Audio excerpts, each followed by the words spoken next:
Everyone, welcome back to my YouTube channel. दोस्तों, कैसे हैं आप सब? उम्मीद करती हूँ बहुत बढ़िया होंगे, मजे में होंगे। मैं भी बिल्कुल बढ़िया हूँ। तो DSSB-PRT की जो वैकेंसीज आई हैं अभी रिसेंटली 2025 में 1180 वैकेंसीज हैं, उसी की रिगार्डिंग ये सीरीज मैंने आप लोगों के लिए स्टार्ट की है। आपका जो सेक्शन बी है, ठीक है, जो पार्ट बी है, जो कि 100 नंबर का जो सब्जेक्ट स्पेसिफिक रहेगा, जिसमें आप लोगों से पैडागोजी, टीचिंग मेथोडोलॉजी आप लोगों से पूछी जाएगी, उसकी तैयारी हम यहाँ पर कर रहे हैं। ठीक है, तो आज का जो हमारा टॉपिक है वो है ग्रोथ और डेवलपमेंट, क्योंकि मैंने आप लोगों को सिलेबस पिछली वीडियो में आप लोगों को दे दिया है। 5 पार्ट्स में मैंने आप लोगों को डिवाइड करके दिया है। तो सबसे पहले हम CDP वाला पार्ट स्टार्ट करेंगे। ग्रोथ और डेवलपमेंट हो गया, इंटेलिजेंस हो गया, पर्सनैलिटी हो गया, मोटिवेशन हो गया, लर्निंग हो गया, ठीक है, सोशलाइजेशन हो गया। तो मतलब CDP वाले जितने भी टॉपिक रहेंगे वो हम स्टार्ट करेंगे। तो आज की वीडियो में ग्रोथ और डेवलपमेंट से रिलेटेड बात करेंगे। और ग्रोथ और डेवलपमेंट की अगर मैं बात करूं तो इससे रिलेटेड बहुत सारे वीडियोज आएंगे, क्योंकि ग्रोथ और डेवलपमेंट अपने आप में बहुत बड़ा है। कम से कम 8-10 वीडियोज इस टॉपिक से रिलेटेड आप लोगों को मिलेंगे। अब आप कहते हो ना कि मैडम NIOS का सिलेबस करवा दीजिए। अब NIOS की बुक्स आप खुद उठा के देख लेना, एनालाइज कर लेना, क्या आप लोगों ने वीडियोस के थ्रू जो चीजें ग्रोथ और डेवलपमेंट के बारे में जाने और क्या उन बुक से आप लोगों ने जाना, तो ये आप डिफरेंस अपने आप एनालाइज कर लीजिएगा। ठीक है, तो बिल्कुल डिटेल में सारी की सारी चीजें आप लोगों को प्रोवाइड करूंगी। आज हम बेसिक्स के बारे में बात करेंगे, यानी कि ग्रोथ और डेवलपमेंट होता क्या है, डिफरेंस क्या होता है, कौन कौन से फैक्टर अफेक्ट करते हैं ग्रोथ और डेवलपमेंट को, और प्रिंसिपल्स कौन से रहेंगे, और उस लास्ट में कुछ इंपॉर्टेंट MCQ जो कि PYQs है, किसी न किसी पेपर में पूछे जा चुके हैं, उनको भी मैंने इंक्लूड किया है। तो सबसे पहले बात करते हैं ग्रोथ की। तो देखिए, ग्रोथ का मतलब हिंदी में हम क्या कहते हैं, वृद्धि। ठीक है, ग्रोथ क्या है? ग्रोथ का मतलब है quantitative physical changes in the body such as increase in height, weight, size and volume of the organs, यानी कि जिनको आप मेजर कर सकते हैं। आपकी बॉडी में जो फिजिकल चेंजेस होते हैं जिनको आप मेजर कर सकते हैं, जैसे आपकी हाइट बढ़ रही है, वेट बढ़ रहा है, साइज बढ़ रहा है, बॉडी का मतलब ऑर्गन्स का वॉल्यूम बढ़ रहा है, तो ये क्या है? ग्रोथ क्या है? मेजरेबल, मतलब इसको आप मेजर कर सकते हैं, विजिबल है, दिखाई देती है। बच्चे की हाइट बढ़ रही है, वेट बढ़ रहा है, हमें दिखाई दे रहा है, पता चल रहा है। ठीक है, and limited up to a certain age, मतलब एक टाइम पीरियड तक ही ग्रोथ होती है, उसके बाद रुक जाती है। यूजुअली कब रुक जाती है? एडल्टहुड। ठीक है, मतलब एक एज के बाद ग्रोथ रुक जाती है, उसके बाद वृद्धि नहीं होती। लेकिन डेवलपमेंट क्या होता है वो मैं आगे आप लोगों को बताऊंगी। तो जैसे एग्जांपल के तौर पर हम बात करें, a child grows from 3 feet to 4 feet in 1 year, मतलब एक बच्चा 3 फुट का था, एक साल में 4 फुट का हो गया। ठीक है, अगले साल 5 फीट का हो गया। तो ये क्या है? ये आप मेजर कर पा रहे हैं। ठीक है, विजिबल है, आपको दिखाई दे रहा है। एक बच्चे का वेट बढ़ रहा है, 20 kg वेट था, अभी 25 हो गया, 30 हो गया, तो ये हम इसको मेजर कर पा रहे हैं। ठीक है, तो जो ग्रोथ है वो क्या है? क्वांटिटेटिव, यानी कि जो फिजिकल चेंजेस हैं उनमें जो आपको चेंजेस दिखाई दे रहे हैं उनको आप मेजर कर सकते हैं। हाइट का बढ़ना, वेट का बढ़ना, साइज बढ़ना। ठीक है, तो ये क्या है? मेजरेबल और विजिबल। और एक टाइम पीरियड के बाद ग्रोथ क्या है? रुक जाती है। स्पेशली एडल्टहुड की अगर हम बात करते हैं कि उस टाइम पीरियड तक बच्चे की ग्रोथ रुक जाती है। मीनिंग ऑफ डेवलपमेंट, डेवलपमेंट क्या है? डेवलपमेंट एक बहुत ही ब्रॉड कॉन्सेप्ट है। ठीक है, जिसके अंदर ग्रोथ भी शामिल है। ठीक है, ग्रोथ डेवलपमेंट का ही एक पार्ट है। ठीक है, इसमें क्या होता है? क्वांटिटेटिव और क्वालिटेटिव दोनों तरह के चेंजेस होते हैं। तो हम ओवरऑल जब हम बात करते हैं तो हम क्या करते हैं कि development refers to the qualitative and overall changes in the personality of an individual. किसी भी व्यक्ति की बॉडी में जो भी, चाहे वो क्वांटिटेटिव यानी कि जो फिजिकल चेंजेस हो जो कि क्वांटिटेटिव होते हैं, जो क्वालिटेटिव चेंजेस होते हैं। ठीक है, जैसे पर्सनालिटी हो गया, इंटेलिजेंस लेवल हो गया, इमोशन हो गया। ठीक है, सोशल, मोरल, लैंग्वेज एस्पेक्ट, मतलब हर एस्पेक्ट का डेवलपमेंट। ठीक है, तो जो डेवलपमेंट है वो बहुत ही व्यापक शब्द है। तो डेवलपमेंट क्या है? Continuous, life long and not measurable in numbers, यानी कि इसको हम नंबर्स में मेजर नहीं कर सकते। जैसे बच्चे का इमोशनल डेवलपमेंट है या मेंटल डेवलपमेंट है, उसको आप मतलब शब्दों में नहीं बता सकते कि भाई कितना डेवलपमेंट हुआ है। ठीक है, जैसे ग्रोथ का तो हमने बता दिया कि बच्चे की हाइट 4 फीट से 5 फीट हो गई। ठीक है, उसका वेट 20 किलो था, अभी 25 किलो हो गया। लेकिन ये क्या है? इनको हम नंबर्स में नहीं बता सकते। ठीक है, तो ये क्या है? ये क्वालिटेटिव होता है। आप ऑब्जर्व करके देख सकते हैं कि भाई उसका किस तरह का इमोशनल डेवलपमेंट हुआ है, मोरली वो कितना मैच्योर हुआ है। ठीक है, मेंटल डेवलपमेंट उसकी हरकतों से आप बता सकते हैं। तो वो क्या है? क्वालिटेटिव है, इसको नंबर्स में हम मेजर नहीं कर सकते। कॉन्टिन्यूस है, कॉन्टिन्यूस मतलब वॉर्म टू टॉम है, यानी कि जन्म से कब्र तक जाता है, कि बच्चा जब पैदा होता है तब से लेके जब तक उसकी डेथ नहीं हो जाती तब तक लगातार चलने वाली प्रक्रिया है। ठीक है, कुछ ना कुछ बच्चे में मतलब डेवलपमेंट एक लगातार चलने वाली प्रक्रिया है। ठीक है, जब तक बच्चे कह रही हूँ, मतलब किसी भी, जब बच्चा होता है, बच्चा बड़ा होता है, बूढ़ा होता है, डेथ हो जाती है, जब तक उसकी डेथ नहीं हो जाती तब तक डेवलपमेंट होता रहता है। ठीक है, तो ये क्या है? कॉन्टिन्यूस, लाइफ लॉन्ग है, और इसको हम नंबर्स में मेजर नहीं कर सकते। जैसे a child learns to speak in sentences, a teenager starts understanding social responsibilities. ठीक है, बच्चा कब सीखता है? ठीक है, तो मतलब वो सोशली मैच्योर हो रहा है। ठीक है, सोशल लेवल पर उसका डेवलपमेंट हो रहा है। कॉग्निटिव डेवलपमेंट हो रहा है कि भाई बच्चा पहले शब्द बोलता था, अभी सेंटेंसेस बोलने लगे, उसके बाद वो लैंग्वेज में फ्लुएंट हो गया, ठीक है, तो वो उसका कॉग्निटिव लेवल पर भाषा का डेवलपमेंट हो रहा है, मतलब हर एस्पेक्ट का डेवलपमेंट, ठीक है। Student develops problem solving skills हो गया, जैसे कॉग्निटिव डेवलपमेंट की हम बात करते हैं, तो जब डेवलपमेंट की बात करते हैं तो उसमें बहुत सारे एस्पेक्ट्स आ जाते हैं, कॉग्निटिव, सोशल, इमोशनल, ठीक है, मोरल, लैंग्वेज एस्पेक्ट, सभी तरह के एस्पेक्ट्स आ जाए। अब डिफरेंस क्या होता है ग्रोथ और डेवलपमेंट में, तो कुछ मेन पॉइंट्स यहाँ पर मैंने इंक्लूड कर दिया है। मीनिंग से हमें पता ही चल गया होगा कि ग्रोथ क्या है, physical increase in size, height and weight की। डेवलपमेंट क्या है, overall improvement in abilities, behaviour and functioning. यानी कि ग्रोथ क्या है, मेजरेबल है, उसको मेजर कर सकते हैं कि भी बच्चे की हाइट बढ़ रही है, वेट बढ़ रहा है। लेकिन डेवलपमेंट क्या है, overall improvement in abilities, behaviour and functioning. Nature की अगर हम बात करें तो जो ग्रोथ है वो क्वांटिटेटिव होता है, इसको नंबर्स में हम मेजर कर सकते हैं। डेवलपमेंट क्या होता है, क्वालिटेटिव होता है, और क्वांटिटेटिव तो ऑलरेडी होता ही होता है, ठीक है, क्वालिटेटिव और क्वांटिटेटिव दोनों ही होता है। इंप्रूवमेंट इन क्वालिटीज मतलब किस पर बेस करता है कि क्वालिटीज में कितना इंप्रूवमेंट हो रहा है, भाई बच्चा कॉग्निटिव लेवल पर कितना मतलब उसने इंप्रूवमेंट किया, सोशली वो कितना मैच्योर है, मोरल डेवलपमेंट उसका मतलब कितना हुआ है, ठीक है, तो क्वालिटीज में इंप्रूवमेंट वहां पर दिखाई दे रहा है। लेकिन जो ग्रोथ है वो क्वांटिटेटिव होती है। स्कोप की अगर बात करें तो जो डेवलपमेंट है मतलब जो ग्रोथ है वो डेवलपमेंट का ही एक पार्ट है, ठीक है, ये ग्रोथ है, ये डेवलपमेंट है, यानी कि ग्रोथ डेवलपमेंट का ही एक पार्ट है। जो डेवलपमेंट है वो बहुत ही व्यापक शब्द है, व्यापक कॉन्सेप्ट है, जिसमें ग्रोथ भी शामिल है, यानी कि ग्रोथ डेवलपमेंट का ही पार्ट है। एरिया की अगर हम बात करें, refers to change in specific body parts only, यानी कि शरीर के कुछ विशेष हिस्सों में बदलाव को दर्शाता है, जैसे हाइट बच्चे की बढ़ रही है, वेट बढ़ रहा है, ठीक है। लेकिन ये क्या है, total personality changes, physical, mental, emotional. Development में मतलब बहुत सारे एस्पेक्ट्स आ जाते हैं, फिजिकल, मेंटल, सोशल, इमोशनल, हर एस्पेक्ट में मतलब उसकी टोटल पर्सनैलिटी में जो चेंजेस हो रहे हैं। कॉन्टिन्यूटी की अगर हम बात करें तो देखिए जो डेवलपमेंट है वो कॉन्टिन्यूस है थ्रू आउट लाइफ, यानी कि वॉर्म टू टॉम है, ठीक है, वॉर्म टू टॉम जाता है। भाई बच्चे जब माँ के गर्भ में रहता है तो जब तक वो उसकी डेथ नहीं हो जाती, वॉर्म टू टॉम है। बच्चा जन्म लेता है, जन्म से पहले ही यानी कि जब माँ के गर्भ में होता है तभी से उसका डेवलपमेंट होना शुरू हो जाता है, और जब वो मर नहीं जाता तब तक लगातार चलने वाली प्रक्रिया है। लेकिन जो ग्रोथ है वो एक आफ्टर मेच्योरिटी, यानी कि मेच्योरिटी के बाद, एक टाइम पीरियड के बाद, एडल्टहुड तक हम कहते हैं कि भी बच्चे की ग्रोथ होने, उसकी हाइट बढ़नी कम हो जाती है, ठीक है, तो मतलब एक मेच्योरिटी के बाद ग्रोथ रुक जाती है। लेकिन डेवलपमेंट क्या है, चलता रहता है, कॉन्टिन्यूस प्रोसेस है। मेजरमेंट की अगर हम बात करें, इसको डायरेक्टली हम मेजर कर सकते हैं सेंटीमीटर, किलोग्राम में, ठीक है, लेकिन can't be measure directly, assess through behaviour, ठीक है, बिहेवियर के द्वारा ही आप उसको असेस कर सकते हैं, लेकिन डायरेक्टली उसको मेजर नहीं किया जाता डेवलपमेंट को। आउटकम की अगर हम बात करें तो ग्रोथ मे और may not lead to development, यानी कि ग्रोथ क्या है, जरूरी नहीं है डेवलपमेंट को लीड करे, कि भाई जैसे एक बच्चे की ग्रोथ हो रही है मतलब उसकी हाइट बढ़ रही है, लेकिन जरूरी नहीं है डेवलपमेंट हो रहा। लेकिन development can happen without physical growth, यानी कि डेवलपमेंट, भाई एक बच्चे की हाइट रुक गई है यानी कि, लेकिन डेवलपमेंट उसका फिर भी हो रहा है, ठीक है, मतलब डेवलपमेंट तो कॉन्टिन्यूस प्रोसेस है, हाइट तो उसकी रुक गई है यानी कि उसकी फिजिकल ग्रोथ रुक गई है, लेकिन उसका डेवलपमेंट फिर भी हो रहा है, ठीक है। तो ग्रोथ मे और may not lead to development, development can happen without physical growth. इसके बाद बात करेंगे factor influencing growth and development, भाई वृद्धि और विकास को प्रभावित करने वाले कारक कौन कौन से हैं। तो ग्रोथ और डेवलपमेंट को जो कारक इन्फ्लुएंस करते हैं उनको दो मेन कैटेगरीज में डिवाइड कर सकते हैं, एक होते इंटरनल फैक्टर्स, ठीक है, दूसरे होते एक्सटर्नल, या हम उनको इन्वायरमेंटल फैक्टर्स भी बोल देते हैं, ठीक है। इंटरनल फैक्टर्स वो होते हैं जो हम अपने माता पिता से जो चीजें हमारे अंदर आई हैं, जैसे हमारा इंटेलिजेंस लेवल, सोशली हम कितने मैच्योर हैं, हमारा एटीट्यूड, हमारा बिहेवियर, ठीक है, मतलब पेरेंट्स का बिहेवियर किस तरह का था, मतलब बहुत सारी चीजें इनहेरेंट होती है, हमारे बॉडी का स्ट्रक्चर हो गया, हमारे आईज का कलर हो गया, हमारा इंटेलिजेंस कॉग्निशन हो गया, तो ये क्या है, ये इनहेरेंट फैक्टर्स है। जैसे हेरिडिटी फैक्टर हो गया, ठीक है,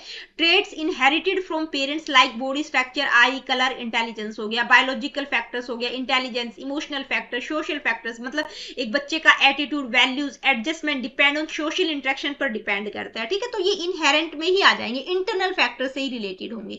इसके बाद बात करेंगे एक्सटर्नल फैक्टर्स की, यानी कि एक्सटर्नल फैक्टर्स जो है वो इन्वायरमेंट से रिलेटेड होते हैं, इन विच द चाइल्ड लिव्स, मतलब बच्चा कहां पर रह रहा है, किस तरह के माहौल में रह रहा है, before and after birth. Before भी बात की गई है, बिफोर क्यों की गई है कि भाई जब बच्चा माँ के गर्भ में है तो माँ किस तरह के माहौल में रह रही है, वो सारी चीजें भी बच्चे को अफेक्ट करती है जन्म के बाद भी, ठीक है। न्यूट्रिशन का ध्यान रख रही है कि नहीं, कहीं मदर स्मोकिंग ड्रिंकिंग तो नहीं कर रही है, उसकी इमोशनल कंडीशन कैसी है, ठीक है, उसका सोशल बिहेवियर कैसा है, उसका कॉग्निटिव लेवल किस तरह का है, तो वो सारी चीजें बच्चे को प्रभावित करती हैं। बच्चा जब पैदा होता है तो वो सारी चीजें बच्चे में भी दिखाई देती हैं, ठीक है। तो माँ वोम से ही इन्वायरमेंट का फर्क पड़ना स्टार्ट हो जाता है कि माँ किस तरह के माहौल में रह रही है, ठीक है। उसके बाद पोस्ट नेटल इन्वायरमेंट, बच्चा जब पैदा हो जाता है तो सराउंडिंग्स इन विच चाइल्ड ग्रो आफ्टर बर्थ, बच्चा जन्म के बाद जिस तरह के माहौल में रहता है वो सारी चीजें प्रभावित करते हैं। पेरेंटल एंड फैमिली केयर, भाई बच्चे को love affection discipline received by child at home, ये सारी चीजें बच्चा कहाँ से अपनी फैमिली से एक्वायर करता है, ठीक है। मतलब पेरेंट्स किस तरह का ध्यान बच्चे का रख रहे हैं, किस तरह का व्यवहार। इकोनॉमिक एंड सोशल स्टेटस भी प्रभावित करता है, financial condition, social class, lifestyle of the family, सारी चीजें प्रभावित करती है बच्चे की ग्रोथ और डेवलपमेंट को। नेबरहुड एंड एनवायरनमेंट, किस तरह के माहौल में रह रहा है, आस पड़ोस के लोग कैसे हैं, ठीक है, साफ सफाई, सेफ्टी, पॉजिटिविटी कैसी है, तो ये सारी चीजें बच्चे आसपास के माहौल से एक्वायर करता है। स्कूल की कैसी है, किस तरह की, मतलब स्कूल में बच्चा किस तरह के ग्रुप में रह रहा है, अलग अलग टाइप के बच्चे होते हैं, इंडिविजुअल डिफरेंसेस होते हैं, ठीक है। बच्चे को लर्निंग की अपॉर्चुनिटी स्कूल में मिल रही है कि नहीं, तो सारी चीजें बच्चे की ग्रोथ और डेवलपमेंट को प्रभावित करती है। इसके अलावा इन्वायरमेंटल फैक्टर्स यानी कि जो एक्सटर्नल फैक्टर्स है उसमें peer group relation, social treatment, educational and vocational opportunities, ये सारे फैक्टर्स आ जाएंगे कि भाई दूसरे बच्चे, मतलब जो उसका फ्रेंड सर्कल है वो भी इन्फ्लुएंस करता है बच्चे को, ठीक है, बच्चे के ग्रोथ और डेवलपमेंट को, कि जिस तरह के बच्चों के साथ बच्चा रहता है वही चीजें वो सीख जाता है, ठीक है। अच्छा ग्रुप है, पढ़ने वाला है, अच्छे बिहेवियर वाले बच्चे हैं तो वो सारी चीजें वो भी पिकअप करता है। लेकिन अगर बच्चा गलत बच्चों की संगति में पड़ जाता है तो जो भी फ्रेंड सर्कल है वो उसको इन्फ्लुएंस करता है। सोशल ट्रीटमेंट, ठीक है, child experience with caste, religion, nationality के साथ उसके किस तरह के एक्सपीरियंस है, वो सारी चीजें प्रभावित करती हैं। उसका वोकेशनल और एजुकेशनल अपॉर्चुनिटीज की, भाई एजुकेशन और कैरियर ऑप्शंस उसको एक्सेस हुए कि नहीं, आगे जाके वो क्या कुछ कर पाएगा, ठीक है, ये सारी चीजें भी बच्चे को प्रभावित करती हैं, उसकी ग्रोथ और डेवलपमेंट को प्रभावित करती हैं। इसके बाद बात करेंगे प्रिंसिपल्स ऑफ डेवलपमेंट, बहुत इंपॉर्टेंट है। जितने भी पीवाईक्यूज मैंने 8-10 साल के चेक करे, हर एक में आपको क्वेश्चन देखने को मिल जाएगा। प्रिंसिपल्स ऑफ डेवलपमेंट, ठीक है, डिटेल में आप लोगों को करवाऊंगी, इतना कर लेंगे तो बहुत इंपॉर्टेंट है। इतना तो आप एनआईओएस की बुक में कहीं आसपास भी नहीं देख पाएंगे, ठीक है। पहला क्या है, प्रिंसिपल ऑफ कॉन्टिन्यूटी, यानी कि जो डेवलपमेंट है ये किसके ग्रोथ के नहीं है, सिर्फ प्रिंसिपल किसके हैं, डेवलपमेंट के प्रिंसिपल्स है। तो कॉन्टिन्यूटी का प्रिंसिपल क्या कहते हैं कि जो डेवलपमेंट है वो एक लाइफ लॉन्ग कॉन्टिन्यूस प्रोसेस है, वॉर्म टू टॉम जाता है, ठीक है, जन्म से कब्र तक लगातार चलने वाली प्रक्रिया है। जब बच्चा पैदा होता है तब बच्चा जब माँ के गर्भ में होता है, वॉर्म टू टॉम बोला ना, मतलब माँ के गर्भ में होता है तभी से उसका डेवलपमेंट स्टार्ट हो जाता है, जब तक डेथ नहीं हो जाती तब तक वो लगातार चलता रहता है, डेवलपमेंट लगातार होता रहे। It does not stop at any stage but moves forward gradually from infancy to old age, ठीक है, वॉर्म टू टॉम जाता है। A child learns language step by step, babbling word, sentences, fluent speech. Example के तौर पर अगर हम बात करें तो जैसे लैंग्वेज की अगर हम बात करें तो बच्चा स्टेप बाय स्टेप सीखता है, मतलब ग्रेजुअल प्रोसेस होता है डेवलपमेंट, धीरे धीरे धीरे धीरे होता है। पहले बच्चा थोड़े थोड़े बड़बड़ाना, मतलब लिप्स को बड़बड़ाना स्टार्ट करता है, ठीक है, बबलिंग करता है, फिर वर्ड्स, एक दो वर्ड माँ, पापा, बाबा, इस तरह के शब्द बोलना सीखता है, फिर सेंटेंसेस बनाता है टूटे फूटे, ठीक है, फिर वो फ्लुएंटली, मतलब फ्लुएंट स्पीकर भी बन जाता है एक टाइम पीरियड के बाद। नेक्स्ट क्वेश्चन है principle of lake of uniformity in developmental rate, यानी कि लेक ऑफ यूनिफॉर्मिटी, यानी कि जो डेवलपमेंटल रेट है, विकास की दर में असमानता का सिद्धांत, यानी कि जो डेवलपमेंट की रेट है, जो विकास की दर है वो डिफरेंट होती है, वो एक जैसी नहीं होती, क्योंकि किसी बच्चे के को कुछ एस्पेक्ट्स पहले ग्रो करते हैं, किसी के बाद में करते हैं, ठीक है, मतलब जो अलग अलग एस्पेक्ट्स की हम बात कर रहे हैं तो उनका जब जो सारे के सारे अलग अलग एस्पेक्ट हैं, फिजिकल, इमोशनल, मेंटल, ठीक है, कॉग्निटिव एस्पेक्ट्स की हम बात करते हैं, तो इन मतलब ये एक ही गति से नहीं बढ़ते कि सारे एक जैसी, एक ही उनकी गति एक होती है। किसी बच्चे की हाइट बहुत जल्दी बढ़ गई, यानी कि उसकी फिजिकल ग्रोथ हो रही है, लेकिन उसका लैंग्वेज डेवलपमेंट धीरे हो रहा है, ठीक है, वो बोलना बाद में सीख रहा है। कोई बच्चा एक टाइम पीरियड के बाद बहुत जल्दी बोलना सीख जाता है, लेकिन उसकी जो हाइट है वो कम बढ़ रही है, ठीक है, तो इनका जो डेवलपमेंट की जो रेट होती है वो डिफरेंट होती है, ठीक है। Development does not occur at the same pace in all areas, some physical, mental और emotional aspects grow faster while others are slower, ठीक है, किसी के कुछ एस्पेक्ट्स का डेवलपमेंट जल्दी हो जाता है, किसी की वो ही एस्पेक्ट्स का डेवलपमेंट बाद में होता है, दूसरे एस्पेक्ट्स का डेवलपमेंट ज्यादा हो जाता है, ठीक है। मैंने बताया ना कि भाई एक बच्चे की हाइट बहुत जल्दी बढ़ रही है लेकिन उसका लैंग्वेज डेवलपमेंट वो बहुत टाइम, मतलब बोलना नहीं सीख पा रहा है। एक बच्चा चलना देर से सीखता है, अमूमन टाइम होता है कितने टाइम पीरियड के बाद, लेकिन नहीं चल पा रहा है, ठीक है। तो जो पेस है, अलग अलग एरिया का जो पेस है वो डिफरेंट होता है, यानी कि डेवलपमेंट की जो रेट होती है वो डिफरेंट होती है। नेक्स्ट प्रिंसिपल क्या है ये देखते हैं। नेक्स्ट है प्रिंसिपल ऑफ इंडिविजुअल डिफरेंसेस, यानी कि व्यक्तिगत विभिन्नताओं का सिद्धांत। Every child develop develops in a unique way due to differences in heredity, environment and experiences. यानी कि प्रत्येक बच्चा वंशानुक्रम और वातावरण के अनुभवों की विभिन्नता के कारण अलग अलग तरीके से विकसित होता है। कैसे? One child may be good at music, another may be strong in mathematics. भाई बच्चे, हर बच्चा एक दूसरे से डिफरेंट होता है। एक बच्चा किसी एक पर्टिकुलर फील्ड में बहुत अच्छा हो सकता है, दूसरा बच्चा उसमें नहीं होगा। जरूरी नहीं है कि एक बच्चा म्यूजिक में बहुत अच्छा है, मैथ में वो बिल्कुल नहीं है। एक बच्चा मैथ में बहुत अच्छा है, म्यूजिक में बिल्कुल भी अच्छा नहीं है, किसी दूसरे फील्ड में बिल्कुल भी अच्छा नहीं है। ठीक है, तो ये क्या है? ये इंडिविजुअल डिफरेंसेस के कारण होता है। इसको, ये इंडिविजुअल डिफरेंसेस जो होते हैं, इसको दो कारक प्रभावित करते हैं। एक होती है हेरिडिटी और एक होता है इन्वायरमेंट। ठीक है, हेरिडिटी मतलब बच्चा जो इनहेरेंट ट्रेट्स होते हैं, मतलब पेरेंट्स के थ्रू जो क्वालिटीज बच्चे में आती हैं। ठीक है, अगर एक बच्चे के माता पिता बहुत एजुकेटेड है, पढ़े लिखे हैं, तो संभावना रहती है कि बच्चे का भी मतलब आईक्यू लेवल बहुत अच्छा रहेगा। अगर उसको इन्वायरमेंट भी बेहतर मिल जाता है, तो ये क्या करते हैं? ये हेरिडिटी और इन्वायरमेंट दोनों फैक्टर क्या करते हैं? मिलके, मतलब दोनों फैक्टर मिलके बच्चे की ग्रोथ को प्रभावित करते हैं। ये मल्टीप्लाई हो जाते हैं, ऐड नहीं होते। क्या कहते हैं? प्रोडक्ट। ठीक है, ऐड नहीं होते, प्रोडक्ट हो जाते हैं। मतलब प्रोडक्ट मतलब ये दोनों फैक्टर मल्टीप्लाई होके बहुत बच्चे की जो ग्रोथ और डेवलपमेंट है वो बहुत रैपिडली होती है। नेक्स्ट है principle of uniformity of pattern, यानी कि हम इसको यूनिफॉर्म पैटर्न भी बोल देते हैं या एक सीक्वेंस का पैटर्न भी बोल देते हैं। मतलब बच्चे का जो विकास के जो पैटर्न की समानता का सिद्धांत, मतलब जो विकास का पैटर्न है उसका एक प्रॉपर सीक्वेंस होता है, यूनिफॉर्म पैटर्न होता है सभी के लिए। चाहे बच्चा इंडिया में पैदा हो या यूएसए में पैदा हो, तो वो एक प्रॉपर सीक्वेंस में ही उसकी मतलब सारी चीजें ग्रो होंगी। जैसे the speed of development varies but the मतलब जो डेवलपमेंट की स्पीड है वो वेरी कर सकती है, कम ज्यादा हो सकती है, लेकिन सीक्वेंस तो रिमेन ही रहेगा सभी बच्चों की। मतलब सबसे पहले बच्चा जब पैदा होता है तो सबसे पहले मतलब वो क्या करता है? भाई उठ नहीं पाता, बैठता है, फिर वो क्रीपिंग, क्राउलिंग करना, ठीक है, ऐसे गुडलिया चलना, फिर वो खड़े होने की कोशिश करता है, फिर वो बोलना सीखता है। तो ये सारा का सारा एक सीक्वेंस में होता है, चाहे बच्चा कहीं पर भी पैदा हो रहा है। ठीक है, तो ये एक पूरी की पूरी सीक्वेंस होती है। मतलब जो डेवलपमेंट का पैटर्न है वो यूनिफॉर्म होता है, लेकिन उसकी जो डेवलपमेंट की स्पीड है वो वेरी करती है। सीक्वेंस तो वही रहेगा ना, चाहे बच्चा कहीं पर भी पैदा हो रहा है तो वही एक ही सीक्वेंस से ग्रो करेगा। नेक्स्ट क्या है आइए देखते हैं। नेक्स्ट है principle of general to specific responses, यानी कि जो डेवलपमेंट है वो जर्नल टू स्पेसिफिक होता है, सामान्य से विशेष की ओर होता है। कि भाई डेवलपमेंट में क्या होता है? पहले बच्चा जर्नल रिस्पॉन्स करता है, फिर धीरे धीरे वो स्पेसिफिक और रिफाइंड और कंट्रोल्ड एक्शंस पर शिफ्ट होता है। जैसे एग्जांपल के तौर पर अगर बात करें कि बच्चा जैसे पहले बच्चे की जैसे जो लेग्स हैं, पूरी लेग या हाथों का कंट्रोल उसका रहता है, पूरे की पूरे हैंड को हिलाना विलाना जो भी कुछ करना है। ठीक है, फिंगर्स पे उसका कंट्रोल नहीं रहता है कि बच्चे को जैसे कुछ खाना है तो वो नहीं खा पाएगा, लेकिन एक टाइम पीरियड के बाद उसका अपनी फिंगर्स पे भी कंट्रोल हो जाता है। यानी कि जो ग्रोस मोटर स्किल्स है वो पहले डेवलप होती है, जो फाइन मोटर स्किल्स है, जो सूक्ष्म मसल्स है, उनका डेवलपमेंट बाद में होता है। भाई हाथ को पूरे को हिला पाता है, लेकिन फिंगर्स पे पकड़ने वकड़ने में उसको प्रॉब्लम होती है, लेकिन धीरे धीरे उसकी फिंगर्स पे मतलब हर बॉडी पार्ट पे हर छोटी मसल्स उसकी डेवलप हो जाती है। ठीक है, तो जो डेवलपमेंट होता है वो जर्नल टू स्पेसिफिक होता है। ठीक है, धीरे धीरे उसके हर चीज पे कंट्रोल आ जाता है। इसी तरह से अगर मान लो बच्चे के सामने कोई चीज पड़ी है,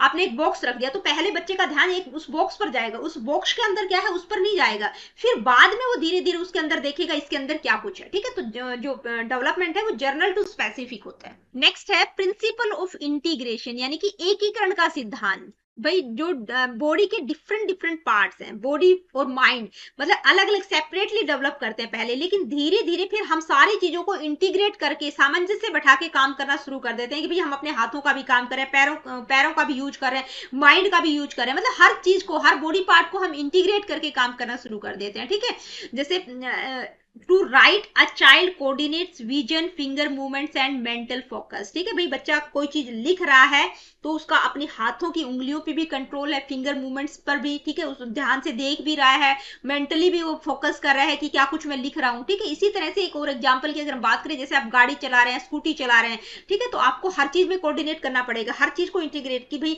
आपको सामने भी देखना है, आपको एक्सीलेटर कब रेस देना है, कब ब्रेक मारना है, हर चीज को हम कंट्रोल करके, हम हर चीज को इंटीग्रेट करके चीजों को सीखते हैं। ठीक है, नेक्स्ट प्रिंसिपल है प्रिंसिपल ऑफ इंटर रिलेशन, यानी कि अंतर संबंध का सिद्धांत। यानी कि जो डेवलपमेंट के अलग अलग एस्पेक्ट्स हैं, physical, mental, social, emotional, moral development, ये सारे के सारे एस्पेक्ट्स इंटर रिलेटेड और एक दूसरे को प्रभावित करते हैं। मान लीजिए एक बच्चा फिजिकली बहुत कमजोर है तो कॉग्निटिव लेवल पर भी वो वीक रहेगा, मतलब अच्छे से कॉन्सेंट्रेट नहीं कर पाएगा, बेटर तरीके से अपना रिस्पॉन्स नहीं दे पाएगा, अच्छे से नहीं पढ़ाई कर पाएगा। अगर एक बच्चा इमोशनली डिस्टर्ब है, ठीक है, मतलब बहुत जल्दी उसको गुस्सा आ जाता है, तो उसका फिजिकल मतलब हर तरह का जो डेवलपमेंट है वो भी प्रभावित होगा। फिजिकली भी वो कमजोर होगा, उसका जो कॉग्निटिव लेवल है वो भी कहीं ना कहीं अफेक्ट होगा, ठीक है। तो सोशल बिहेवियर भी उसका खराब होगा।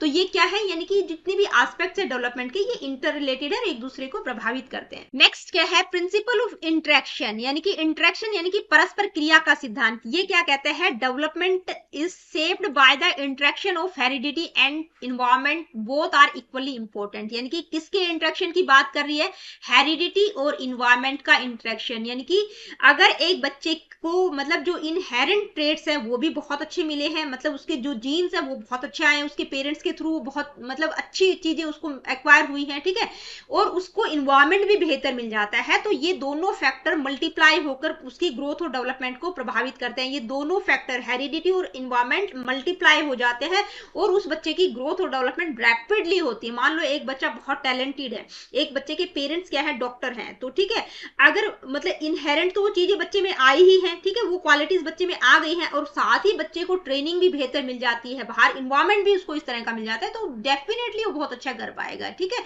एक बच्चा सिंगिंग में मतलब इनहेरिट सिंगिंग टैलेंट है उसके अंदर, but needs training and practice to improve it, ठीक है, मतलब उस बच्चे को किसकी ट्रेनिंग और प्रैक्टिस की जरूरत है, अगर उसको उस तरह का इन्वायरमेंट भी मिल जाता है तो बेहतर कर पाएगा वो सिंगिंग में। नेक्स्ट प्रिंसिपल क्या है, ये देखते हैं, प्रिंसिपल ऑफ डायरेक्शन, जिसमें हम सेफलोपोडल और प्रॉक्सिमोडिस्टल टेंडेंसीज की बात करते हैं। सेफलोपोडल और प्रॉक्सिमोडिस्टल, भाई ये इतना इंपॉर्टेंट प्रिंसिपल है, हर मतलब हर पेपर में इससे रिलेटेड, चाहे आप सीटेट एचटेट उठा के देख लीजिए, DSSB के जितने भी मैंने पेपर्स PYQ चेक किए, हर एक सेट में मेरे को इनसे रिलेटेड क्वेश्चंस पक्का दिखा, ठीक है।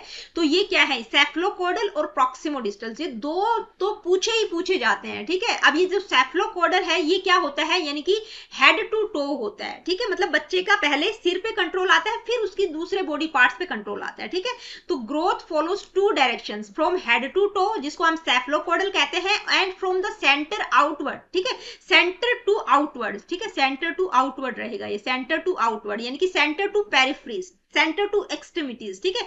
ये क्या है, ये सेफलोपोडल, यानी कि बच्चे का हेड से पहले हेड की ग्रोथ हो रही है, फिर उसके टॉस मतलब नीचे फिट वगैरह का ग्रोथ हो रहा है, तो ये क्या है, हेड टू टो है, इसको हम सेफलोपोडल कहेंगे। ये क्या है, प्रॉक्सिमोडिस्टल, ठीक है, यानी कि पहले बच्चे का धड़ जो होता है वो डेवलप होता है, उसकी स्पाइनल डेवलप होती है, फिर ये आउटर वाले पार्ट्स हमारे जो हैंड फिट वगैरह है वो, मतलब सेंटर से पेरिफ्रीज आउट एक्सट्रीमिटीज की तरफ जा रहा है, मतलब इनर टू आउटवर्ड की तरफ जा रहा है, ठीक है। ये क्या है, जो सेफलोपोडल है ये अपवर्ड टू डाउनवर्ड जा रहा है, कई बार ये भी पूछ लिया जाता है। तो सेफलोपोडल हेड टू टो है और प्रॉक्सिमोडिस्टल क्या है, सेंटर टू पेरिफेरीज है, centre to outward. Next principle क्या है, आइए देखते हैं, principle of spiral versus linear advancement, यानी कि सर्पिल बनाम रेखिक प्रगति का सिद्धांत। तो ये क्या कहता है कि भाई जो डेवलपमेंट है वो एक सीधी रेखा में नहीं होता है ऐसे, ठीक है, मतलब बिल्कुल सीधा सीधा नहीं होता डेवलपमेंट, क्या होता है, स्पाइरल होता है। जैसे आप लोगों ने बुक देखी होंगी ना इस तरह की, स्पाइरल, स्पाइरल का मतलब आगे जा रही पीछे आना, आगे जाना पीछे आना, यानी कि जो बच्चा है वो क्या करता है, revisit earlier stages at higher and improved level, मतलब पीछे की स्टेजेस को भी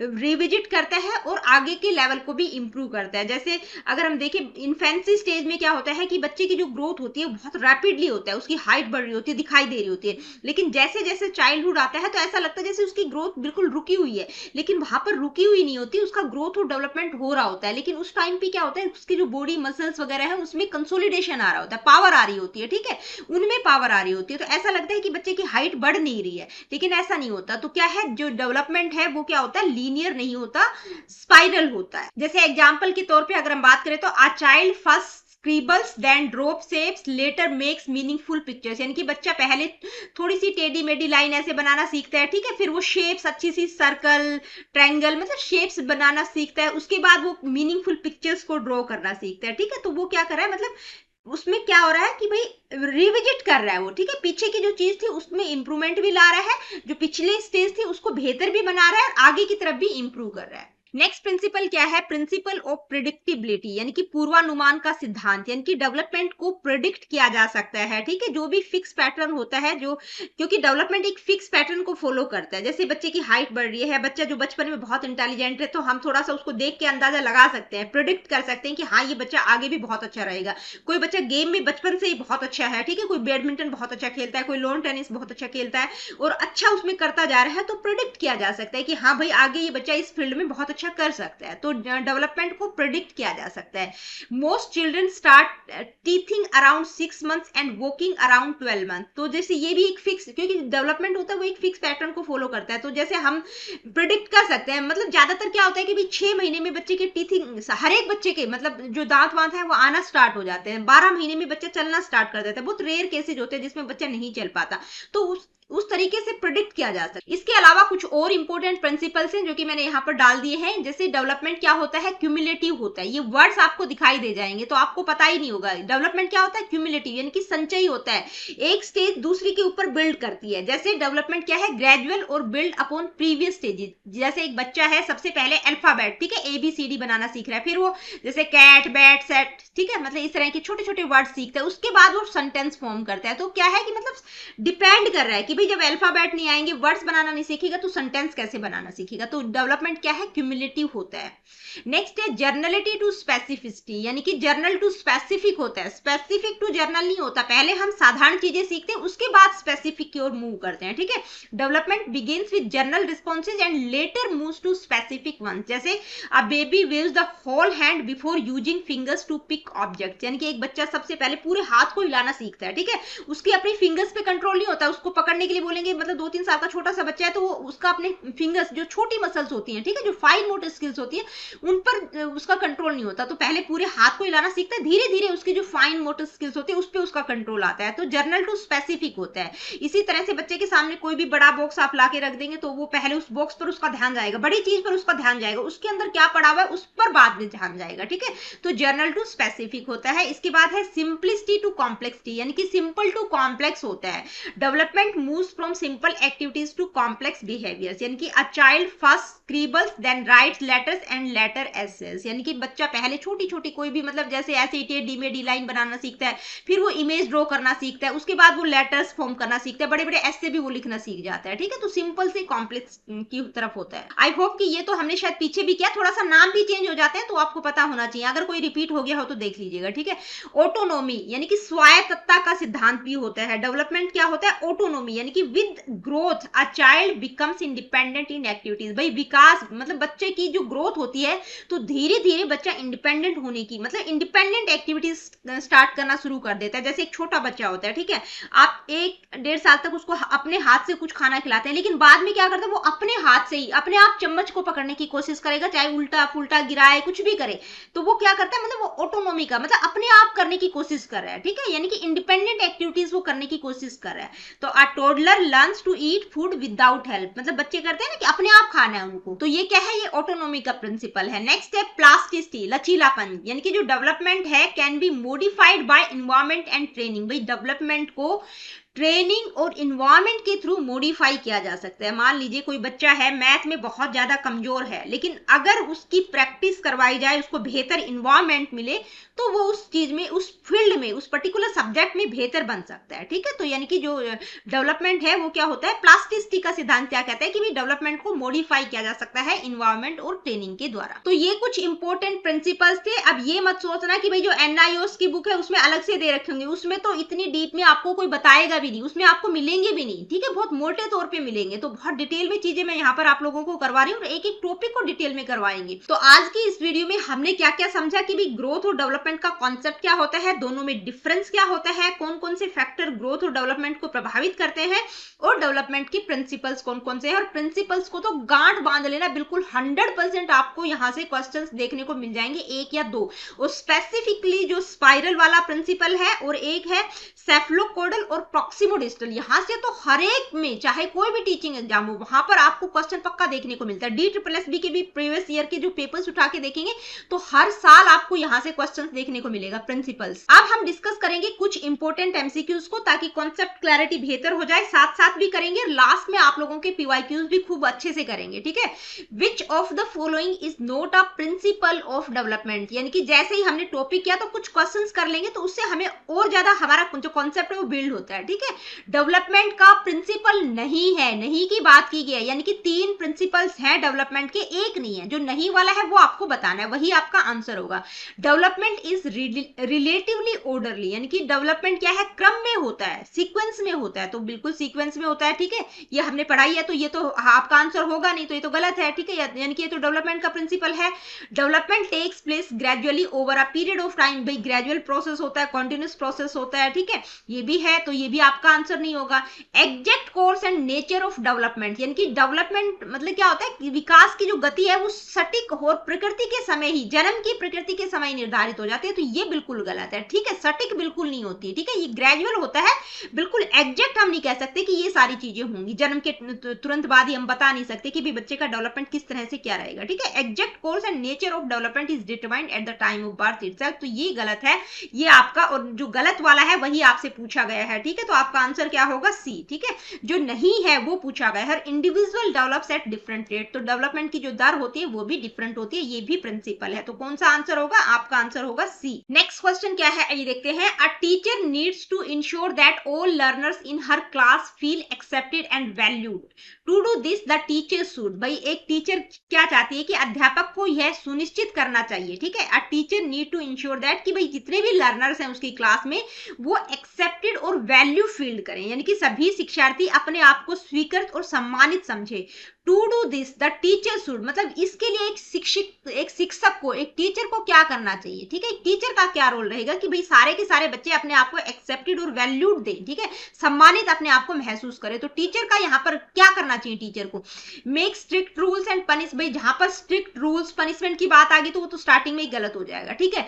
look down upon children from disadvantage background so that they feel they have to work harder, यानी कि जो वंचित पृष्ठभूमि, जो डिसएडवांटेज बैकग्राउंड से, जो वंचित पृष्ठभूमि से आने वाले बच्चों का तिरस्कार करे, भाई तिरस्कार की तो हम बात ही नहीं कर सकते, टीचर को ये तो बिल्कुल नहीं करना चाहिए ताकि वो हार्ड वर्क करे, ये भी गलत हो गया। Find out students who speak good English and are from rich backgrounds and present them as role models, भाई जो बच्चे बहुत अच्छी इंग्लिश बोलते हो, अच्छे बैकग्राउंड से आए हो, तो क्या वो उनको वो अपने आप को रोल मॉडल के रूप में, आदर्श के रूप में प्रस्तुत करे, तो ये ऐसा भी बिल्कुल नहीं होना चाहिए।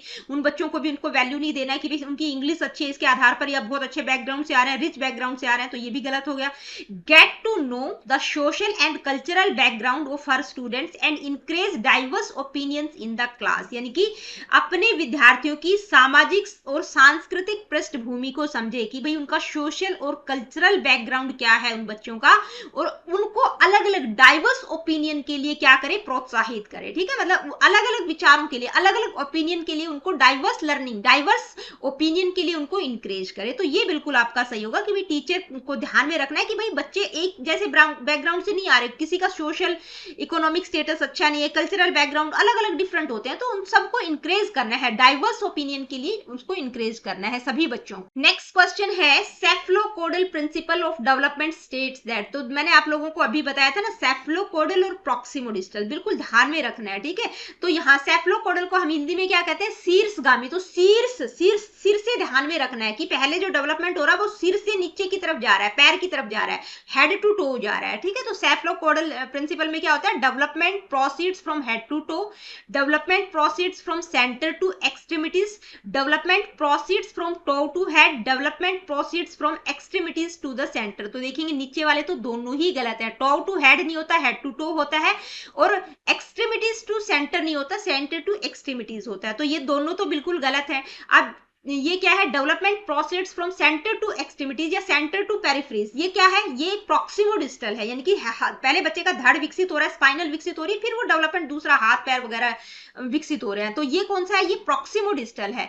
जो सेफलोपोडल प्रिंसिपल क्या कहता है, हेड टू टो होता है, कि डेवलपमेंट क्या होता है, पहले सिर से पैर की तरफ जाता है, ठीक है, डेवलपमेंट यानी कि पहले बच्चे का सिर विकसित होता है, उसके बाद दूसरे बॉडी पार्ट विकसित होते हैं। नेक्स्ट क्वेश्चन क्या है, ये देखते हैं। Seeing that their son Ravi was interested in reading and could read at the age of 3. His parents got him many books. Due to his parents' encouragement, Ravi's reading was far ahead of his age. Which principle of development can be inferred from this example? भाई एक बच्चा है, यह देखकर कि मतलब एक बच्चा है रवि, ठीक है, उस मतलब तो पेरेंट्स जो है वो देखकर बहुत खुश होते हैं कि भाई उसका जो बच्चा है उसकी रुचि पठन में बहुत रुचि लेता है, पढ़ने लिखने में उसकी बहुत रुचि है, पढ़ने में, ठीक है, तो वो और 3 वर्ष की आयु में ही पढ़ सकता है। भाई 3 साल के बच्चे से हम उम्मीद नहीं कर सकते कि वो पढ़ भी सकता है। तो उसके माता पिता ने उसे बहुत सी पुस्तकें दी। माता पिता के प्रोत्साहन से रवि की पठन क्षमता उसकी आयु से कहीं आगे थी, ठीक है, मतलब पेरेंट्स ने बच्चे को इंकरेज किया, काफी सारी बुक्स भी ला कर दी, तो क्या है कि उसकी जो पढ़ने की क्षमता थी वो काफी एडवांस थी। इस उदाहरण से विकास के किस सिद्धांत को संदर्भित किया जा सकता है? मतलब ये जो चीज है कि भाई उसका बच्चा पढ़ने में बहुत अच्छा है, तो इससे ये जो एग्जाम्पल है ये किस प्रिंसिपल, कौन से डेवलपमेंट के प्रिंसिपल को बताता है? Development does not follow a predictable path, development is proximodistal, development is cephalocaudal, तो ये दोनों तो नहीं होंगे, ठीक है। Development is a result of interaction between heredity and environment, तो कौन सा होगा? Development is a result of interaction between heredity and environment, यानी कि जो बच्चा है वो पढ़ने में बचपन से ही 3 साल की उम्र में पढ़ पा रहा है, यानी कि उसको हेरिडिटी भी बहुत अच्छी मिली है और साथ में पेरेंट्स उसको इंकरेज कर रहे हैं, इन्वायरमेंट भी बेहतर मिला है, दोनों के इंटरेक्शन से बच्चे की पठन क्षमता बहुत ज्यादा हो जाती है, ठीक है, बहुत एडवांस लेवल की हो जाती है। तो क्या है? इंटरेक्शन है हेरिडिटी और इन्वायरमेंट का, और ये दोनों फैक्टर क्या होते हैं, मतलब ग्रोथ और डेवलपमेंट क्या है? ज्वाइंट प्रोडक्ट है हेरिडिटी और इन्वायरमेंट का, यानी कि ये हेरिडिटी और इन्वायरमेंट दोनों मल्टीप्लाई हो जाते हैं, उससे बच्चे का ग्रोथ और डेवलपमेंट और ज्यादा होता है, एडिशन नहीं होते, क्या हो जाते हैं? ज्वाइंट प्रोडक्ट है ग्रोथ और डेवलपमेंट, किसका? हेरिडिटी और इन्वायरमेंट का। नेक्स्ट क्वेश्चन क्या है, ये देखते हैं, डेवलपमेंट डैश, यानी कि डेवलपमेंट क्या आगे क्या आएगा? Proceeds from centre of the body in an outward direction, development proceeds from bottom to top, unidimensional, is not influenced by environmental factors. तो देखिए development proceeds from bottom to top नहीं होता, क्या होता है? टॉप टू बॉटम होता है, top to bottom होता है, जिसको हम हेड टू टॉप भी बोल देते हैं, ठीक है, हेड टू टो वाले प्रिंसिपल को हम टॉप टू बॉटम भी बोलते हैं। यूनिडायमेंशनल नहीं होता, मल्टी डायमेंशनल होता है। Is not influenced by environmental, भाई इन्वायरमेंटल फैक्टर से इन्फ्लुएंस होता है, तो ये तीनों तो क्या हो गए आपके? गलत हो गए। तो डेवलपमेंट क्या, कौन सा सही है? Proceeds from centre of the body in an outward direction, यानी कि सेंटर टू पेरिफेरीज होता है, सेंटर टू आउटवर्ड होता है, जिसको हम क्या कहते हैं? प्रॉक्सिमोडिस्टल कहते हैं। तो आपका आंसर क्या रहेगा? Proceeds from centre of the body in an outward direction. Development of the children proceeds from dash to dash, यानी कि डेवलपमेंट ऑफ द बच्चे का विकास इस किससे इसकी ओर बढ़ता है, क्या होता है? Centre to extremities, toe to head, specific to general, complex to simple. तो देखिए टो टू हेड नहीं होता, उल्टा दे रखा है, हेड टू टो होता है, स्पेसिफिक टू जर्नल नहीं होता, जर्नल टू स्पेसिफिक होता है, कॉम्प्लेक्स टू सिंपल नहीं होता, सिंपल टू कॉम्प्लेक्स होता है। तो क्या होगा? सेंटर टू एक्सट्रीमिटी, जिसको हम प्रॉक्सिमोडिस्टल कहते हैं, ठीक है। नेक्स्ट क्वेश्चन क्या है? Proximodistal principle is illustrated in which of the following examples. देखिए यहाँ पर मैं आप लोगों को बता दूं, ये जितने भी प्रॉक्सिमोडिस्टल सेफलोकोडल से जितने भी मैंने ये जो क्वेश्चंस लिए हैं, ये किसी ना किसी, चाहे सीटेट में, एक्सटेट में या किसी अदर टीचिंग एग्जाम में पूछे जा चुके हैं। ये सारे के सारे पीवाईक्यूज हैं, ये मत सोचना कि नॉर्मल क्वेश्चन है, सारे के सारे किसी पेपर में पहले पूछे जा चुके हैं। तो क्वेश्चन क्या है? Proximodistal principle is illustrated in which of the following examples, यानी कि इनमें से प्रॉक्सिमोडिस्टल प्रिंसिपल का एग्जाम्पल बताना है, कौन सा सही है, ठीक है। प्रॉक्सिमोडिस्टल प्रिंसिपल की बात की गई है।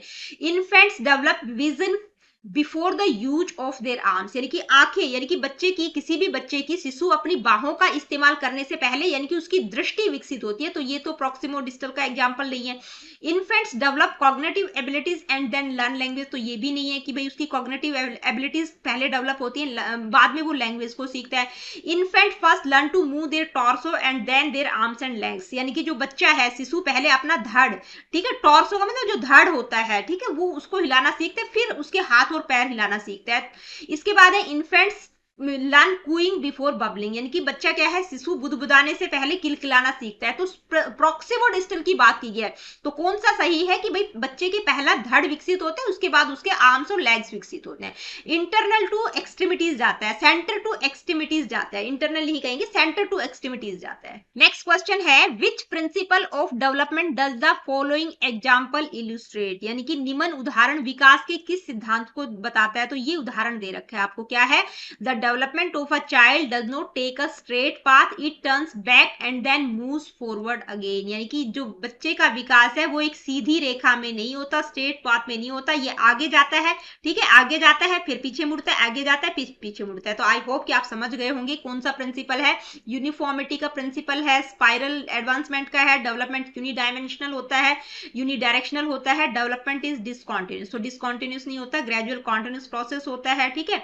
ये तो एक डिबेट भी है कॉन्टिन्यूस और वर्सेस नॉन डिसकॉन्टिन्यूस डेवलपमेंट की, ठीक है। तो डेवलपमेंट क्या होता है, कॉन्टिन्यूस होता है, यूनिडायरेक्शनल नहीं होता, मल्टी डायरेक्शनल होता है, स्पाइरल होता है। ये बिल्कुल सही है कि बच्चे का जो डेवलपमेंट है वो सीधी रेखा में नहीं होता, सीधे पथ में नहीं होता, वो आगे बढ़ता है फिर पीछे मुड़ता है फिर आगे बढ़ता है, स्पाइरल होता है, मतलब रिविजिट करता है स्टेजेस को, ठीक है, और यूनिफॉर्म भी नहीं होता, ठीक है। नेक्स्ट क्वेश्चन क्या है, आइए देखते हैं। Development of an individual child can be predicted accurately and absolutely by referring to the developmental milestones, cannot be predicted at all, can be predicted somewhat, but all children develop at different rates, is disorderly and discontinuous। तो क्या है कि भाई बालक का जो व्यक्तिगत विकास है, ठीक है, मतलब जो बच्चे किसी भी इंडिविजुअल का जो डेवलपमेंट है उसके बारे में बताया गया है कि कैन बी प्रिडिक्ट एक्यूरेटली, क्या मतलब उसके डेवलपमेंट को हम एक्यूरेटली एब्सोल्युटली प्रिडिक्ट कर सकते हैं? बिल्कुल नहीं कर सकते, ये तो बिल्कुल गलत हो गया, ठीक है। एक्यूरेट और एब्सोल्यूट तो हो ही नहीं सकते, ठीक है।